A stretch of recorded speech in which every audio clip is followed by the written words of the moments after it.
টি-20 বিশ্বকাপ শুরু হতে বেশি সময় বাকি নেই, তাই এখন থেকেই ভাবনায় কেমন হতে পারে বাংলাদেশের এবারের স্কোয়াড। ক্রিকেটারদের ভিসা প্রক্রিয়ার কাজও প্রায় শেষ। টাইগারদের সম্ভাব্য টি-20 স্কোয়াড নিয়ে রিফাত আঞ্জুমের রিপোর্ট। টি-20 বিশ্বকাপ শুরু হতে বাকি 2 মাসেরও কম। এরই মধ্যে যুক্তরাষ্ট্রের জন্য ভিসা প্রক্রিয়া শেষ করেছে বিসিবি।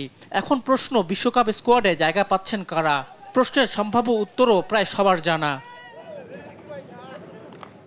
অফ ফর্মে থাকলেও ওপেনিংয়ে নির্বাচকদের আস্থায় লিটন দাস। 129 স্ট্রাইক রেটে ব্যাট করা লিটনের অভিজ্ঞতাকে প্রাধান্য নির্বাচকদের। লিটনের সঙ্গী হিসেবে সৌম্য সরকারের জায়গা অনেকটা নিশ্চিত। আর 3 নম্বরে অধিনায়ক নাজমুল হোসেন শান্ত।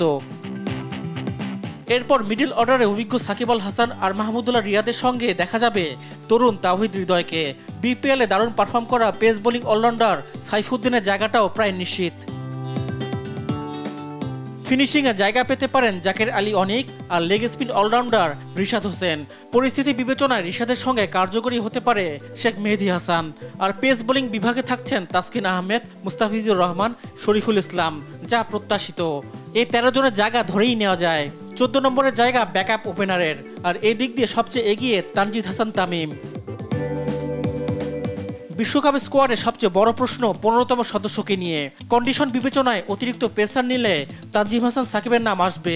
তবে স্কোয়াডে 4 পেসার থাকায় সাকিব জায়গা না পেলেও অবাক হওয়ার কিছুই থাকবে না।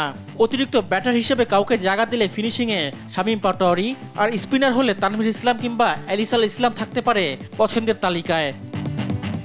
রিফাত আঞ্জুম, দেশ টিভি, স্পোর্টস ডেস্ক।